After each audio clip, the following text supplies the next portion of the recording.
Hey, Shanise, the doctor is in. Hey, Doc. Hey, Ricky. I was on the call you talked about. Hey, Oh, wait Ricky, a how minute. are you? Not quite ready yet. One second. Okay. Hey, Shanise, the doctor is in. Hey, Doc. Hey, Ricky. I was on the call you talked about. We are live. A little, it always gets a little feedback on YouTube, but I'm so glad you're here today Yes, I am always happy to join you and have these amazing conversations. on a Sunday afternoon, That's right. um, in the summer. I can't believe it's August already. And today is my niece's birthday, and my Happy grandson birthday. was born a few hours ago. Yay, So, I have congratulations. four granddaughters, and my oldest daughter just had a son. So she has three girls, 5, 7, 9, and now she has a little boy. And then Haley has a little girl. So it's our first boy. I know And you're excited. I'm so excited. So since we're done, I'm gonna go race to see them. He's a big boy, but it's so great to be alive and have life happening all around us. My mom passed a month ago, So literally sorry. it'll be a month tomorrow, but I know she's been talking to that baby for the last month.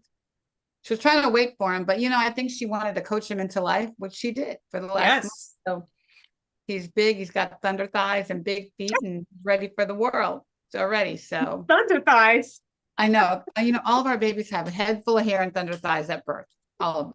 They're like little fat babies. I love Oh, it. I love chunky I babies. know. I have chunky babies, chunky grands. I had chunky Yes. babies, now I have chunky grands. It's the best. Yes, I cannot wait to join the club, I as I know. told you a little while Yeah, ago. Yes, so excited. We got a few more months left. I love it. So, It's the best. yes. You got to think of, my grandma name is Dovey. So what you got to think of what your grandma name. So, my grandma name is going to be Nini because my dad, who has passed away, used to call me Nini when I was a young child. So, I want to be called Nini. And I looked it up and it is a grandma name. It is. Well, that was my grandmother's name. Oh, My okay. grandmother's name was Mimi, and I almost adopted it, but I was the oldest but then I had to get my own name. So Yeah, my grandma name is Lovey Dovey, Debbie. I love that. So, but I yeah, love that was that. I call my grandmother Mimi. But it was from my sister. I actually called my grandmother grandma for 4 years. So my sister came along, and she's just sitting in her little chair on the table and go me me me me me. That's how she got her name to get picked. Oh, So I love it. that's the story. That's the story everybody tells. But Yes, anyway, so we have a big topic today. that's right. Big topic today. The big Yes, of being a cancer patient, that's right? right. And I can give so many examples of how, gosh, it is like a business. It's like you have a job Hmm. besides your job of taking care of yourself and taking the right meds and going to the right doctors. It's a job. So I'm Yes. going to set this up. This is your conversation, your show. You go, girl. Yeah. So I'm so excited to have this conversation because I believe that it's one that doesn't happen often enough, right?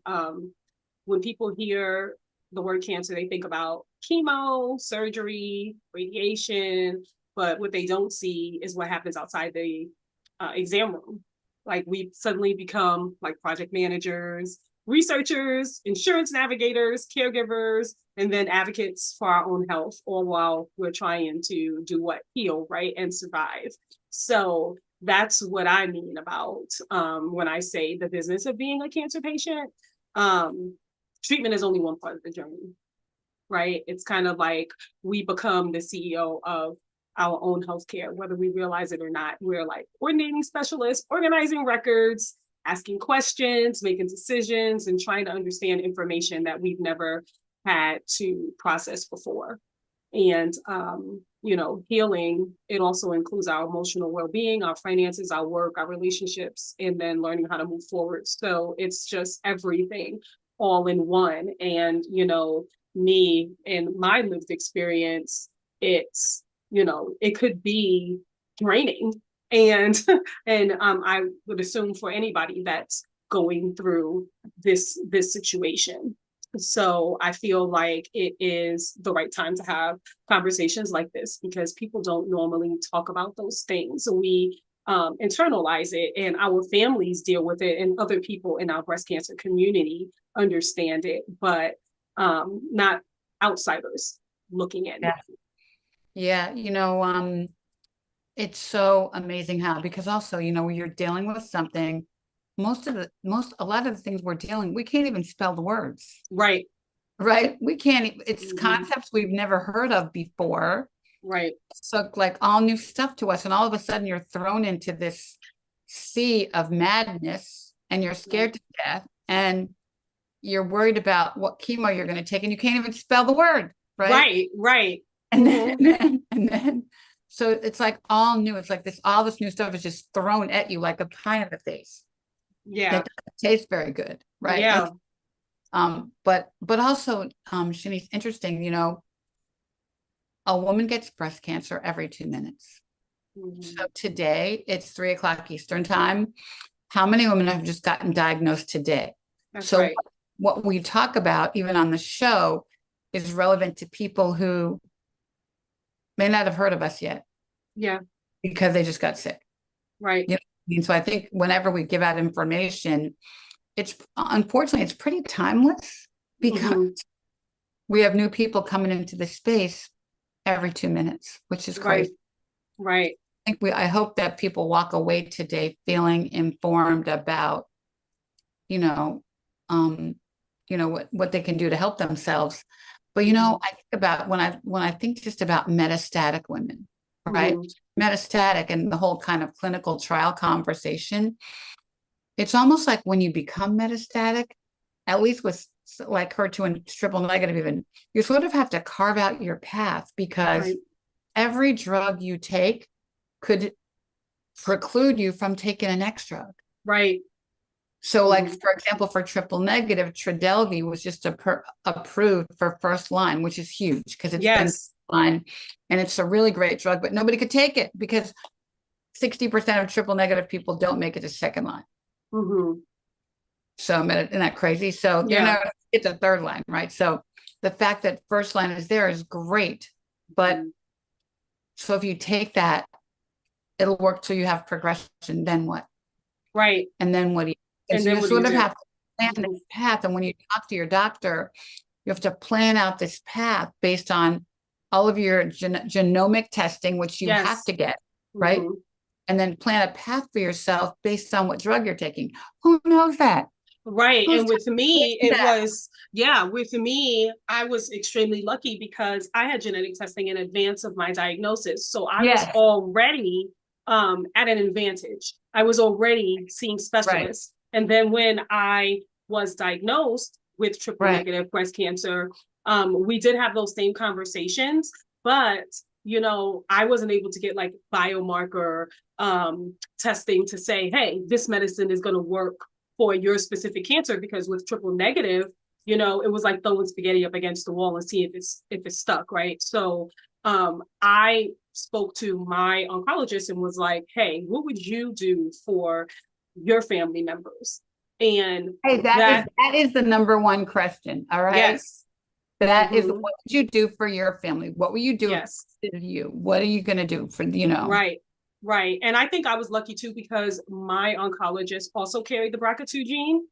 And so we actually were a team, and he's a researcher. And so a lot of the planning and things like that, like I didn't have any issues with asking questions, but some people do have that issue. Like, I had my husband there with me to write things down, and we came in prepared and things like that. And so a lot of people are overwhelmed with just hearing those words, you have cancer. They don't, like, I was given carboplatin and Taxol. What is that? Someone just now hearing they have cancer, they don't know. Right, right, They right. are just Never heard of believing those drugs, whatever right, the doctor right, says. right, right, Yes.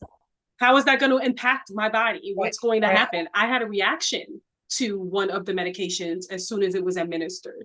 You know, could that have been avoided? Yeah. So those are questions that, you don't know the answers to until you're faced with And so dealing with it. you're in it. You're in it. And I mean, Mm-hmm. that's great that your doctor and well, the fact that you understood your genetics and your genomics before you even had, Yes. which is a Yes. because most women have to beg for those tests or Right. ask tests, especially Black women, right? Yes. So, no, I mean, I could think of so many examples where you know, patients just don't know what to do, and they don't Mhm. even know what questions to ask, you know. Right. I mean, and you know, we have a lot of women who, especially the younger ones, Mhm. under 35 are getting breast cancer at twice, Yes. dying at 3 times, right? Mhm. But they think they're insured. They have their first job. They may have been in there, they've only been working 5 years, whatever. And they think they're insured because they bought whatever, but they probably bought the cheapest insurance package, That's right. the highest deductible, right? Or the Yes. deductible, right? So they they think they're insured, but they're really not. But they're not, or they don't have enough, or they don't understand which doctors to select that Right, are right, specialists or the right, best right, for their care, right. and they are just overwhelmed. It's They're overwhelmed overwhelmed. because Right, I have young adults, and when they navigated off my insurance plan, they were like, "What do I do? What do I select?" right, And right. How do I pick? How do I yes, pick? and Right, they have gene mutations as well because of course I got them tested, right? And right, so right, now they are navigating their care earlier, 20 years earlier than I did, but it's still overwhelming to them. Like they don't know why they have to see so many doctors and what that previvor status means. right, It's like learning a new language, right? right, right, So those are things that, again, all goes into a diagnosis or even hereditary cancer or genetics. It's right. a whole thing. It's The whole all thing. together a package. Yeah, but I mean, your experience has helped them become educated about what needs to happen, right? Right. Think about Right. these people who have nothing, who who may even have a family history but not know about it because we're not talking. Right. Or or their mother or their grandmother didn't get genetic testing. And Mhm. frankly, the genetic testing is a huge thing. But for Black families, we know that those tests were made on white bodies. So Mhm. the family history is just as important. You know, Right. the Urban League this week, and people were coming to our booth, and my first question to them is not did you do you have breast cancer in your family? Do you have cancer in your family? That's right. Because or do you have heart disease? It's the bigger question because Mhm. we know that prostate and colon and are all connected. My dad had colon. Did that affect me? We don't know. Right. He had genetic testing, or he had never testing. So, but we have to look at the big perspective because to me, I asked them that question: who in your family had cancer? Mhm. They can at least start that conversation if they don't know. Well, go Right. and ask somebody who That's had right. cancer in your family. Go home and ask your grandma or whoever the elder is in the family Mhm. and ask them who had cancer, because I would say at least half the time when I ask the question, people say they don't know. Yeah. Yeah.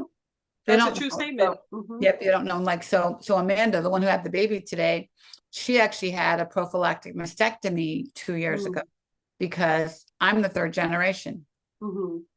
So, but she was able to use my knowledge and my experience to make a decision for herself Right. to cut her boobs off. You know what I Mhm. mean? And Yeah. and we had to pull all kinds of strings and go through all kinds of stuff because she had to get a mammogram at 38, Yeah. and it was impossible. I mean, but without screaming and yelling and Mhm. having a lot of resources to make that happen because most people can't even get that. That's right. And So that's another thing, like with yeah, these age restrictions right, on these tests right, that could be right. life-saving. Too late. Like, 40's what too late. is, yeah, it Yeah, doesn't make any sense. Like, my daughter who has BRCA2 and PMS2, she has breast MRIs right now at her age. She's 26, but they haven't given her a mammogram yet, right? So I'm like, okay, yes to the breast MRIs, but what about the rest? You know what I'm right, saying? And you gotta have people in your corner that will ask questions, speak up, you know, debate the norm right, and try to right, figure this right. out. And it all starts with us knowing what's in our background and It's in our family medical background. history. Yeah, Yes. Yes. yeah, And we can speak with genomic counselors, like they want to speak up, especially to Black and brown faces.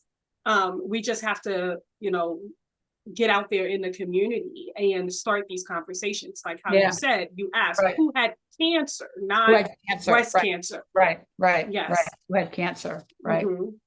Because right, they're right. all tied together. They're And all tied together. We know that. mhm, We know they're all connected. And if anybody had cancer, you're at risk. Yeah. Maybe it's a minimal risk, but you are at risk as a patient. You need to at least prepare for yourself, and if it's a preventable cancer like colon, Yep. Get your colonoscopy, get it early. Yes. If it's not like, if it's like breast cancer and it's not preventable, catch it early. Please catch it. Yeah. Yes. And with colon cancer, I'm glad you brought that up, because that is something that I talk to people about often as well, because I'm at a higher risk because of my PMS2 gene mutation and Lynch syndrome. And I was told that colon cancer is one of the slowest growing cancers. And so if we are getting those colonoscopies done, right, and you can catch it, yes, then you can, catch that cancer early. You prevented it. That's a preventable cancer. You cut the pulse off. But you know what? I don't know about that's true that it's lessened. It's slow growing among young Black people. It's growing among younger people. Younger people. And so I'm not sure what the exact stats are, but it's gotten younger, and it's not, and it's affecting us young Black people. We don't. Well, I mean, like slow growing, like slow growing inside of you. Yes. Yes. Okay. Yes. You meant the number. Yes. No, slow growing inside of you. So the examples that I give to people are, let's say, whatever the recommended age is. What is it, 55 or something like that? It's depends on your history, but it should be 50 for your first.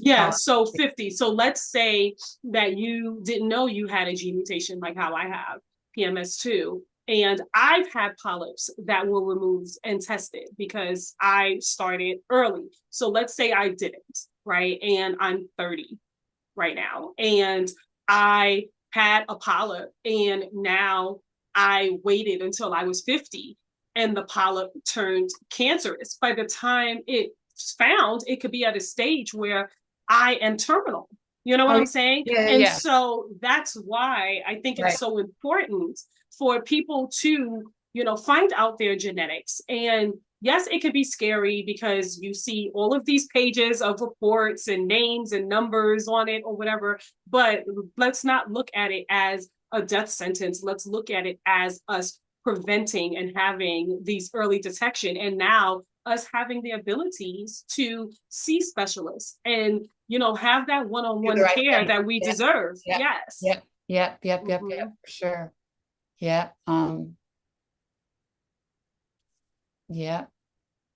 Wow. Well, let's talk about something. So we had a lovely, amazing patient died today. So sorry. And I don't know her whole story, but I really do think she was affected by the business of cancer. I don't think she had the best care. I don't think she had the best information to make decisions. And I don't think she had the best. Well, she'd had a horrible outcome, but I don't think she had the best care. Yeah. I really don't. God bless her. And I'm really sad that she didn't make it. She died really fast. Like a week ago, she was like, okay, what can I do? And a week later, she's gone. But I don't want that to happen. You know what I mean? I don't want that to happen. I don't want people to lose their life because they didn't have the best care. And how do you know that you're not receiving the best care? How do you know? How do you know? How do you know? How do you know? And I think it starts with, asking those questions, feeling okay with getting a second opinion, and, being educated enough to know when something's not right. If it doesn't sit right with you in your gut, go with that. You know what I'm saying? Figure it out. But again, how can you tell someone, what if this person was alone and didn't have support and was just so overwhelmed by the circumstances? Because when you're in it, it's so hard to identify sort of where you are in it. You're sort of lost in the sea of information, not information. What should you hear? What should you listen to? Right. Yeah, there are days when I'm just Yeah. like, you Yeah. know what? I don't want to deal with it. I Yeah. don't want to deal with it. And that's a reality, right? Sometimes my husband doesn't want to hear me say this, but I think about, well, what happens if I have a recurrence? Do I want to go through everything again? Right. Am I strong enough? You know, Right. and Right. Right. he's like, I don't want Right. to hear about that. We're going, of course you're gonna fight, but you can't really tell the person that has Right. gone through it before Right. if how they're going to feel How they're gonna another feel. time. Yeah. You Yeah. know what I'm saying? And so it's very personalized. Yeah. Yeah. Um, and our loved ones, it's normal that they're selfish because they want us around, right? Right. But you just don't know until you're in that place, right? You're, And so, you yeah. know, I I'm hoping that this amazing blessee that we lost um wasn't at that point, but would that be something that someone will talk about? And if you're asking your medical team at that point, what can I do? What can I do? And you weren't getting the best care, will they give you those accurate responses outside of there's nothing else that we can do? No, we went to several doctors in the last Mm-hmm. week, literally in the last week, Mm-hmm. to get another opinion. But, she was already in sort of organ failure, and Yeah. and it happened fast, Mm-hmm. I've seen a few times where, the liver failure Mm-hmm. makes it so fast, but I don't know. We just have to like educate people and say, don't let this happen to you. And Mm-hmm. how do we inform? So what do you think, as the advocates table, how do you help people understand how to navigate this? And we have great navigators, but we have to get to them. Yeah. And then we have to convince people that, we have their best interest at heart, and we Mm-hmm. may be disagreeing with what doctors are telling you. You know what I Mm-hmm. mean? I think the first thing that I do in my business is establish that center of trust, right? Because if you don't have that, then people aren't going to open up and feel comfortable with even listening to what you're saying or believing that your success in a certain area could be theirs and be their reality, right? Meet them where they are and really truly understand what they're going through at that time. A lot of the times I think where um, there's a gap is people want to have that relatability. So if someone is telling you this is what my experiences are, they tend to relate that back to themselves. And I don't think that that's the right way to go, because now you're not really listening to that person Right. and understanding what they need. Sometimes it's best to not say anything and just listen and then ask, how can I support you? What are the things that you need? And then you can go from the experiences that you've had and say, these are my experiences. They might not work for you, but we can start here, and ask them what their situation is holistically. Do they have um, support? And if they say yes, what does that support look like? Who is the person? Can they Yeah. really rely on that person? Yeah. Um, when that person supports them, how do they show up? Because no one wants to go to a doctor's appointment and have somebody there with them, but they're just sitting there. They're not really doing the things that need to be done. Like when the cancer patient is hearing all of these things thrown at them, terminology and stuff, is your support person taking notes? Are they capturing certain things so Right. that Right. when you want to review that later, if Right. there are They have it. questions to bring back, Yeah. they have that, right? A lot of these medical professionals now are bringing these like little phones into the meetings so they can capture what's going on in AI so they can write the notes. We can do that as well. We can say, hey, well, I'm also going to record what's going on so that I can come back later if you are by yourself, right? I see signs in doctors' offices that says, if you need to have an advocate on the phone, let us know. I've been Really? on the phone, Oh, yes. I've been on the phone many times. Mm-hmm. I've been thrown out of FaceTime. a few doctors off. It's Ricky. We have Ricky on the phone. I've been thrown out a few times, challenging them, but Yes, that's because they don't know. Even as of 3 days ago, I remember talking to this our patient that just died, saying, you go back and you ask them, why can't they do this for you? It's your body, you're the seal of your health. And that's right.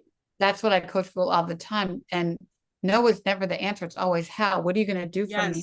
It's okay to challenge them and not take what they say as given, because they're humans. They could be wrong, or there could be another way, or there could be, another way to think about it. Right. So, or think about it like this.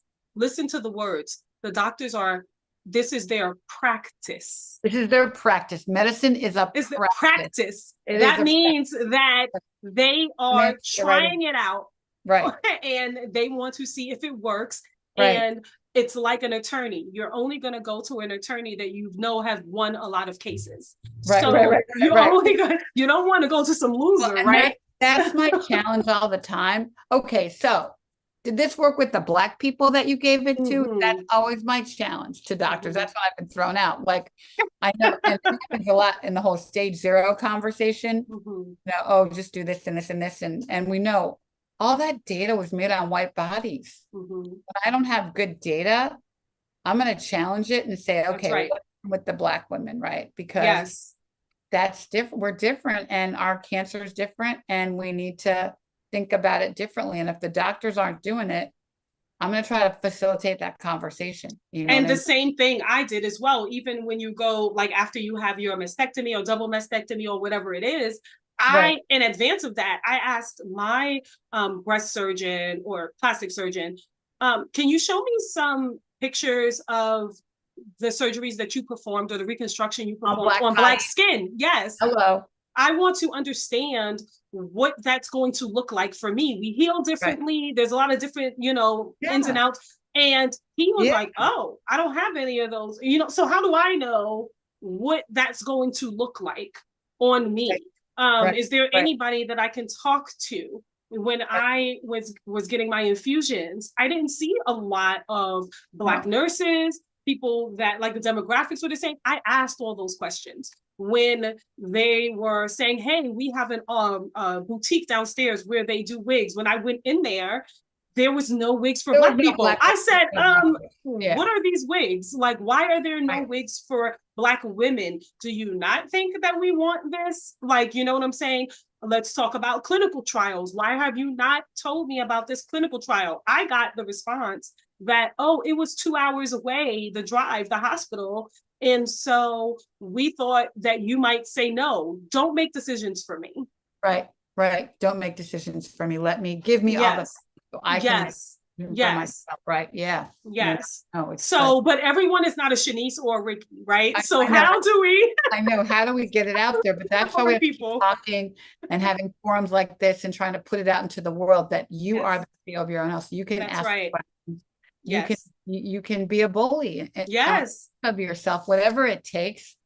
It's like I always say, by any means necessary. We have to. That's right. Right. And don't feel bad, because you know what I'm saying? Bad. This is your life. On the line. Your life is the line. Your life is on the line. Your life is on the line. Right. I've had people that I've advocated for that they get nervous when they want another opinion, and they feel like they have to get a new provider when they ask for a second opinion. And I say, well, why would you do that? Like, it's within your right. To ask for another opinion, or even if the provider that you have is making you feel uncomfortable, like, you need to address that. Right. And like, don't run away. You don't need to stay with that provider. Right. If you're not feeling, and I always say, if in your spirit, if something isn't right, when you walk in the room and you feel either it's your intuition or your sixth sense or whatever it is, but when you're in a situation where it doesn't feel right. Now, clearly you have cancer, you just got diagnosed, whatever, you're feeling better, you just got a progression.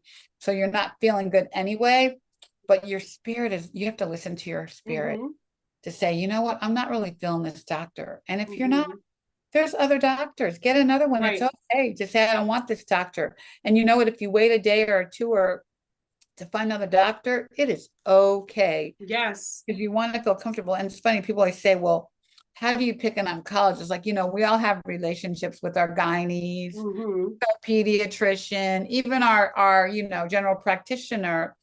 But you meet this oncology person for the first time. First of all, I didn't even know what an oncologist was, for God's Yes. sake, right? That's a doctor that kills people. What is that, right? That's where you go when it's time to die, right? But then you're like, well, you don't know these people, Right. and come into your life for, first you have the surgeon and the radiologist. And I remember they had a meeting where I had this meeting with everybody, and I met all the doctors. Like, well, wait a minute, now which one are you, and what do you do, and what are you going to do to Mm-hmm. me? You know what I mean? But you don't really have a chance to like really get to know them before Right. I'm going to put my life in your hands. Mm-hmm. That 5-minute conversation or that whatever day to make a decision, right? Mm-hmm. That's what you're doing. Yeah.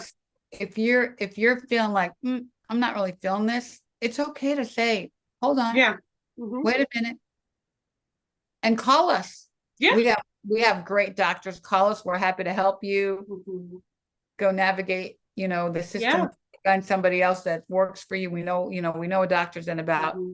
I 100. researched them, even if I've Yeah, already been given somebody. I was like, wait, let me see what this person has right. They done. all have Let me, ratings now. They all have ratings, yes, right? yes. And I Right. look at all their work and everything, Right. and I ask questions. A lot of the Yeah. times, you can find their email address, you can email them, you can have a Right. consultation, you can say, hey, I just want to know this, that, and the third. Yeah. We, do those things. It's important. What's more important than your life and the person's expertise that is going to be giving you direction, that's going to be your partner. This is a partnership. This is not I'm going to sit down and listen to everything you have to say. If they're going to give you something, you need to understand what that is. What is that going to do to my body? What are the side effects? Is this, like you said earlier, going to stop me from being able to take something else? Right. Like, you know Right. what I'm Right. saying? Right. Right. So All the things. those things, yes. And if you can't do it because you're so overwhelmed, that's when having an advocate or a partner or calling, your organization, Touch the Black Breast Cancer Alliance, like asking those questions, getting Yeah. that information that you need, saying, hey, I need to call Ricky or Shanise and have them on the phone because I don't Right. really Right. know Right. everything that Right. I need to know right now. And this is so overwhelming for me. Right. We can do those things. You're allowed to ask Yeah. questions. Your Yeah. voice is as important as your care. Yeah. Amanda's FaceTiming me with the baby. We're gonna go live. Hey, little baby. Sorry, I'm on your call. I'm doing a show, but let me look at him. He's so big. Did you? Just brought one diaper because they were like, don't even try with the newborn. He's too big for the newborn diapers. Did you wash the clothes I bought so chunky. that were bigger, or do I need to bring some? No, we have 0 to 3. Okay, look at that little big boy. Oh my gosh, he is adorable. Now on YouTube. Everybody fill up the comments with love for our new baby. I know. All right, I'll call you in a little bit. Hey, little boogie. Does he have a name yet? Rome. Love it. Rome Brown Learman. Yep. Let me see him again. Hey, cute little Rome. Dubby's coming to see you. All right. See you. See you soon. Love you, Rome. I want to take a picture. Wait. Send me another picture. Okay. Okay. Love you. Bye. Oh my gosh, I'm so excited. I can't wait till it's my turn. I know. It's the best. He looks just like all of his sisters. Yes. So yeah, like I was saying, nobody should have to navigate cancer alone. Like whether it's your healthcare Nobody, team, loved nobody ones. should have to. No, nobody should Yes. navigate this alone. Nobody fights this fight alone, and that's why we have you. I mean, too. You know what I mean? Like, when I first started Touch, I wanted to be an alliance. I mean, we named it Alliance for a reason. I wanted to make this big house where the patient knocks on the door and they walk in the house and everything there is for them. Mhm. And there's everything for them, anything they need. You know what I mean? Yes. I'll have to work together in this house to give everybody what they need. So I'm grateful for our partnership and Yes. you I know, feel like we're in sync because like where you said the alliance in the house, I have the table, right? And the so as table, you can right? see me The sitting table. at the table, There you and go. each chair at the table is going to be a different piece that can Of what help you need. Of patients. what you need. Yes. And that's exactly why I created the advocates table to help Yeah. patients, families feel more informed, more empowered, and less alone as they navigate every aspect of their cancer journey. And it's coming from lived experience, not just, I'm just speaking to speak. These are things that I've experienced, and focusing on the gaps, right? And what we're talking about are gaps where people don't really think about because they're so consumed with trying to save their lives, right? And so I think exploring this more will help people that are recently diagnosed to, have a little bit more confidence walking into their care. Yeah. The more we can sort of get the word out to people that, and just keep doing this work, people know what they can have available to them, even just to have a conversation about it and feel better when they walk into that doctor's office. We have a great list of questions. I know, and so many people are finding out about their diagnosis on my chart. That I found out mine on my chart. Isn't that crazy? Yes, I was when I had the biopsy, my doctor actually went on vacation, right? And the my chart came back and I'm reading it and I'm like, all I'm seeing is like negative, negative, negative, right? The receptors, all those things. So I'm telling my husband, I'm like, babe, I think I have cancer. And he's like, let me see what it says. And he was like, no, negative is good. And I was like, no, I don't think it is in this instance. So I'm like calling the number, the after hours line. And of course, nobody's picking up because they're like, oh, well, your doctor's out, blah, blah, blah. And on the Monday morning, I got up and because it was a Friday, so I had to wait the whole weekend. Imagine that, right?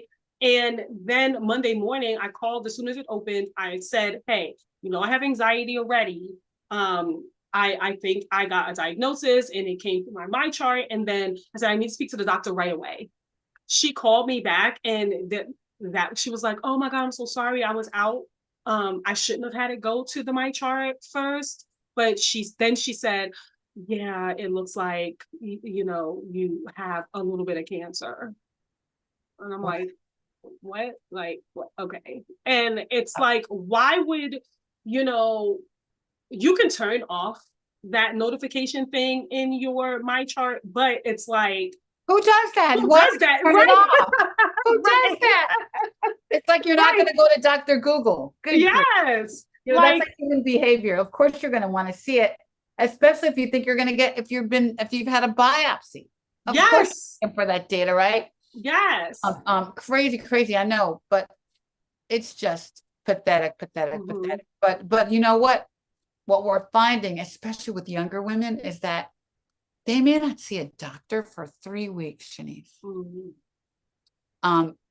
Because you can't get an appointment, whatever. So at least during that time, we can help people get that first meeting, and that's what you do. There are the questions to ask. The problem is a lot of time is that the pathology report isn't complete, so they don't know what subtype it is, right? Ever, you know what I mean? So as much information as we can glean, and that's go back and write back. Put it in an email back into my chart and see what people.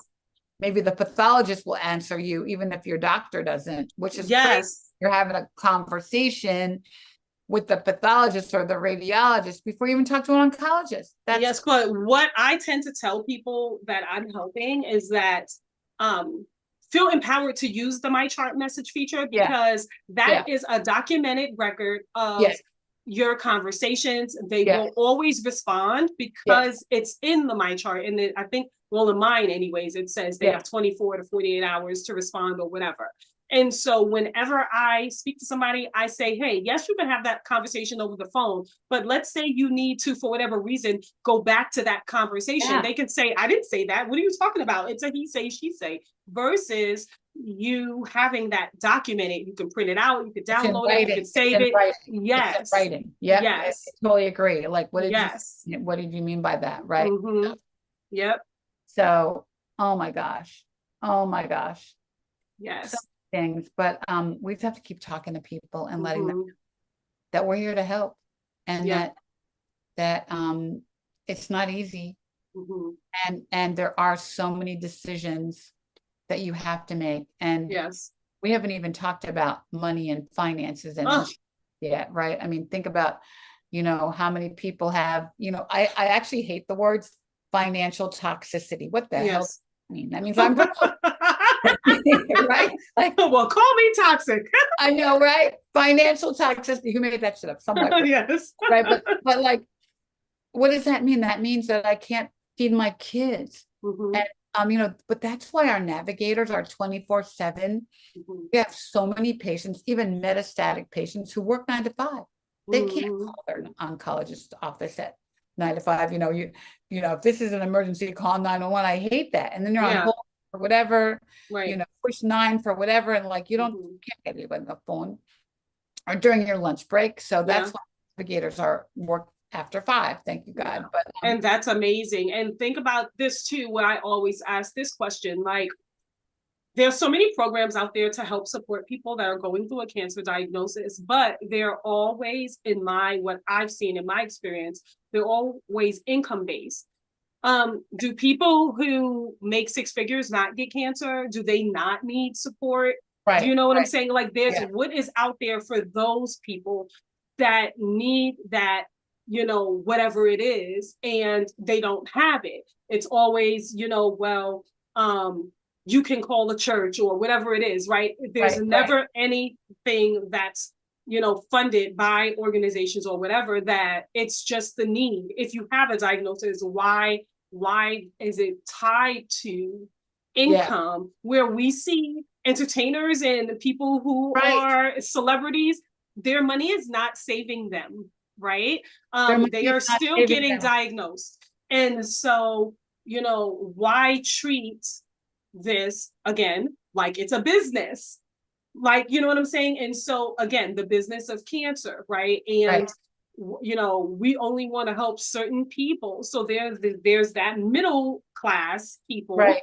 Against that are suffering and are right, not able to right. get the financial care that they might need because they're at a certain income level where they won't qualify. So that goes into their mental health now, and Yeah, having to figure out what they're going to do. I'm going to make a decision. Am I going to have that surgery, or am I going to keep working and put it off because I can't afford to be sick I can't right afford now. to take time off from work, right? Yes, yes, Right. yes. You made me think of something else too, also, you can get plastic surgery covered by insurance for the rest of your life.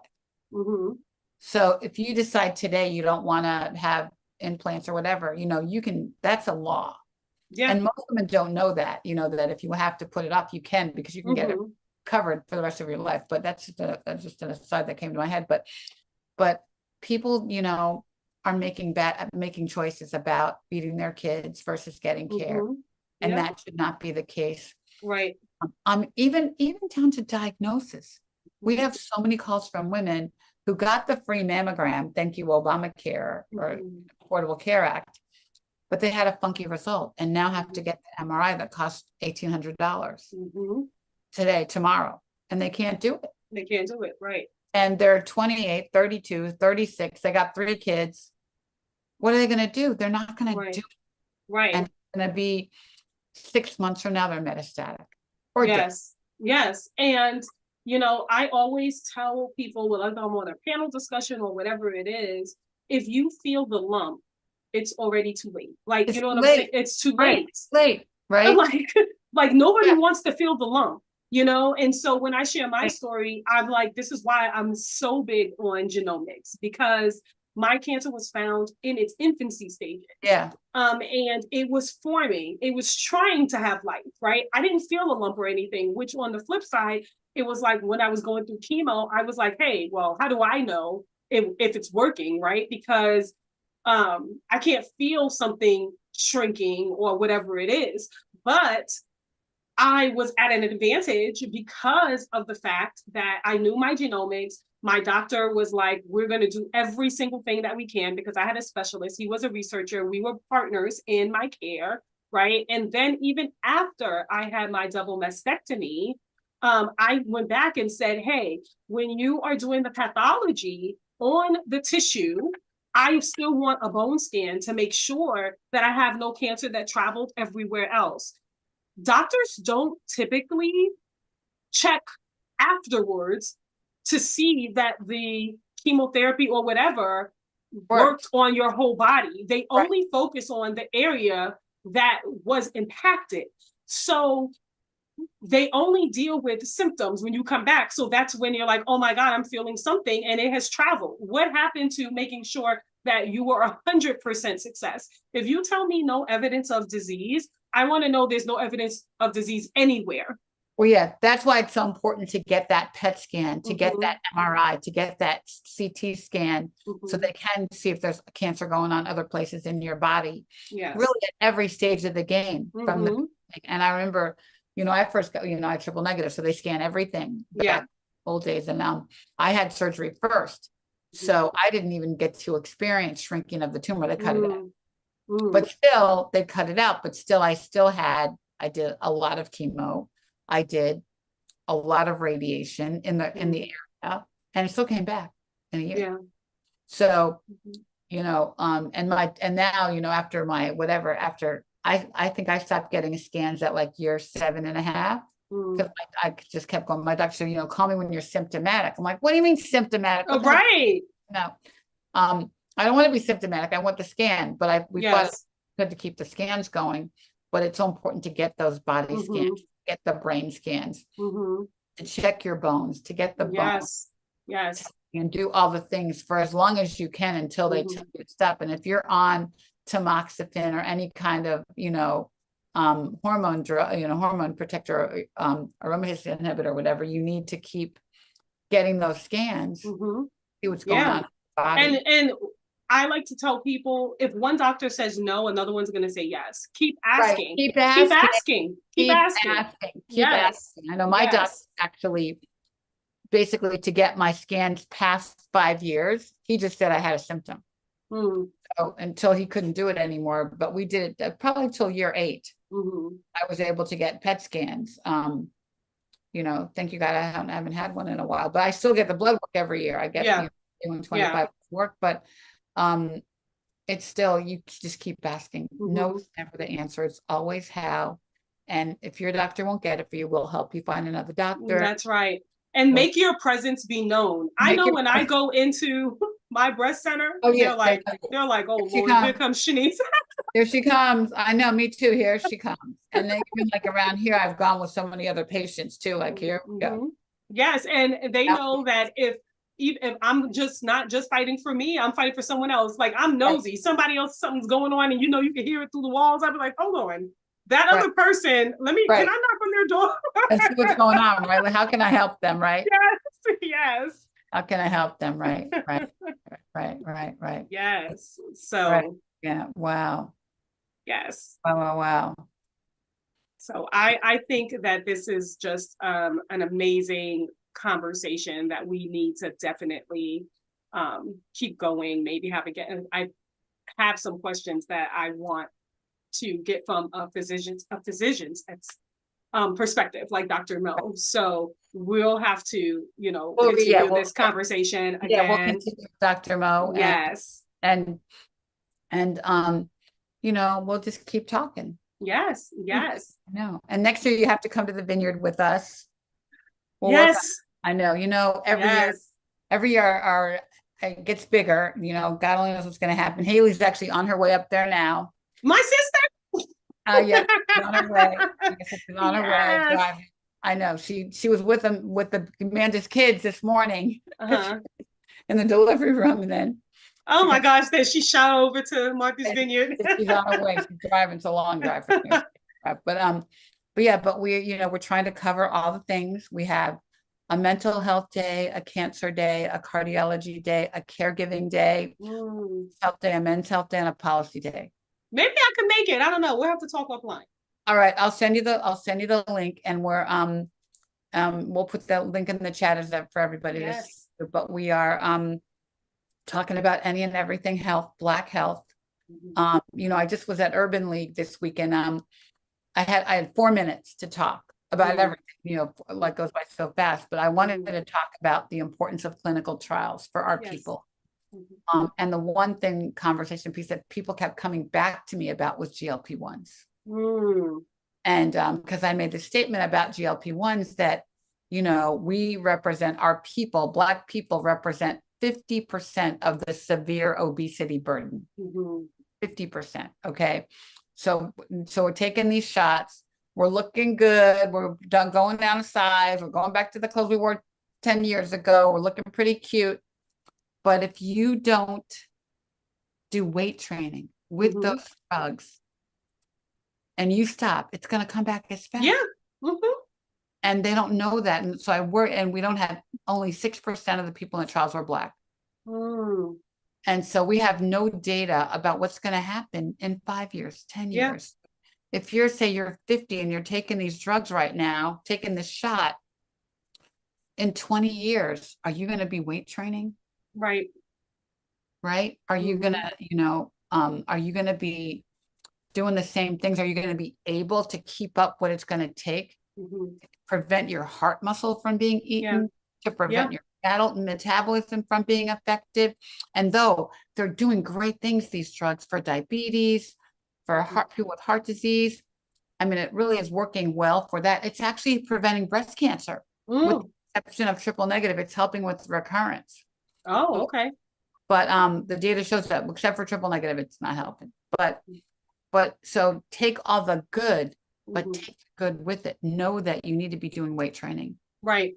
And we need to start in the beginning, like how you said, with the clinical trials. Let's break down really have a real talk session about the fear in the clinical trials, because that is what is stopping everyone from getting that specialized care that you get in a clinical trial, because they are testing and they're researching, they're more hands-on.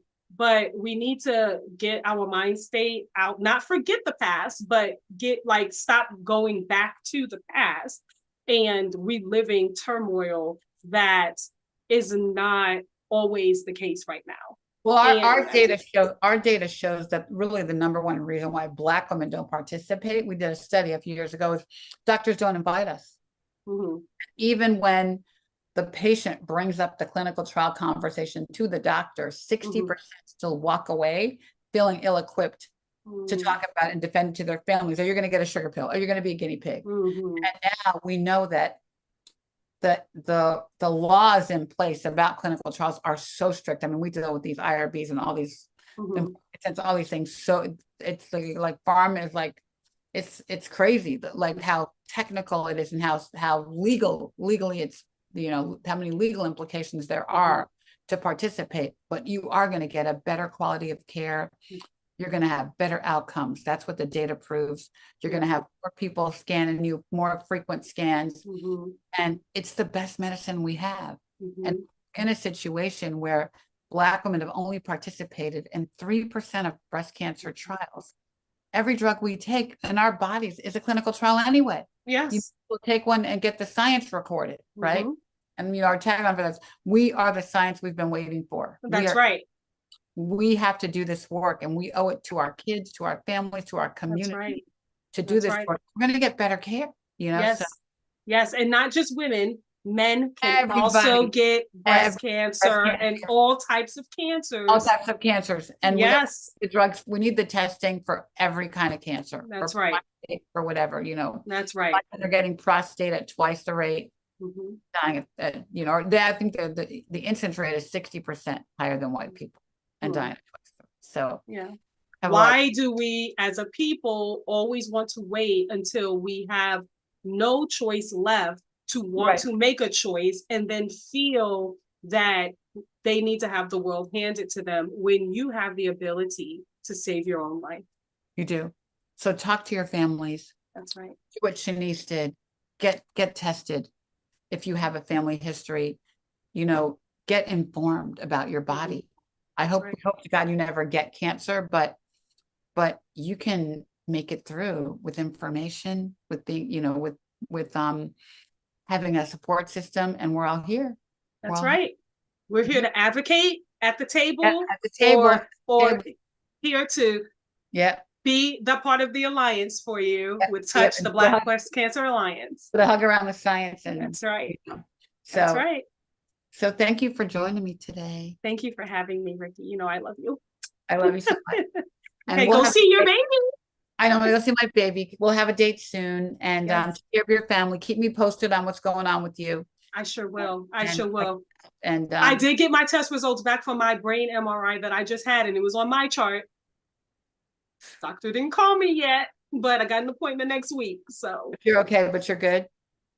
I mean, everything looks fine. All right. So, All right. Well, but that's only because I'm what? Educated.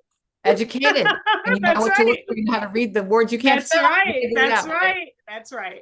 Right. And it always doesn't always come from AI. My AI says, you know, I'm not always right. Yes, mine does too. Yeah. I All right. already messaged the doctor, like, hey, I see these results. It says this. I need you to tell me this, that, and that. So they already know I'm coming for them. That's it. Yeah, you got to come for them. You got to That's come. right. That's We'll help right. you come for 'em if you need it. All right. Blessed you, love. Love you. Talk to Love you love soon. so much. Take care, my friend. Bye. Bye. Bye. The doctor is in.